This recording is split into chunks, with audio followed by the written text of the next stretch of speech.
প্রেমে পড়েছেন আলোচিত চিত্রনায়িকা পরিমণি। ফেসবুকের ছোট্ট এক ভিডিও ক্লিপে নিজের নতুন ভালোবাসার কথা জানান দিয়েছেন তিনি।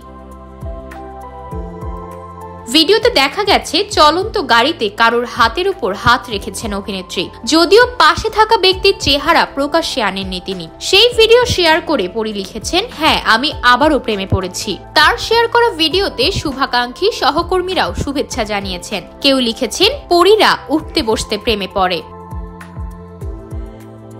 কারোর মন্তব্য, এইবার আর ভুল করো না, আশা করছি সঠিক মানুষকে বেছে নিয়েছো। তবে কেউ কেউ আবার বিষয়টিকে অন্যভাবেও দেখছেন। একটুতে প্রাণ খুলে হেসে ওঠা পরীকে সাধারণ দর্শক এককভাবে নিলেও তার সমালোচকেরা নেন অন্যভাবে। তারা ওই হাসির মধ্যেই খুঁজে পান কুটিলতা। তাই তো কেউ কেউ পরীকে অত্যন্ত বুদ্ধিমতী বলে মন্তব্য করেছেন।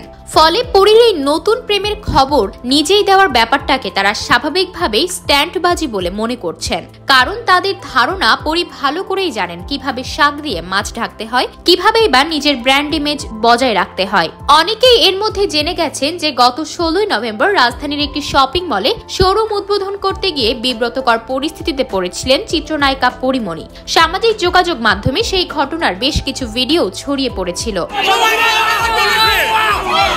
ভিডিওতে দেখা গেছে শোরুম অনুষ্ঠানে নিরাপত্তা কর্মী, আয়োজক ও দর্শকদের মাঝে বিশৃঙ্খলা থেকে হট্টগোল সৃষ্টি হয়। এক পর্যায়ে আয়োজক ও পরিমণিকে উদ্দেশ্য করে দর্শকরা ভুয়া ভুয়া স্লোগান দিতে শুরু করেন। পরিস্থিতি স্বাভাবিক না হয় দ্রুত স্থান ত্যাগ করেন অভিনেত্রী। এরপরে এক ফেসবুক স্ট্যাটাসে পুরো আয়োজনে বিশৃঙ্খলার জন্য আয়োজককারীদের দায়ী করেছিলেন পরিমণি।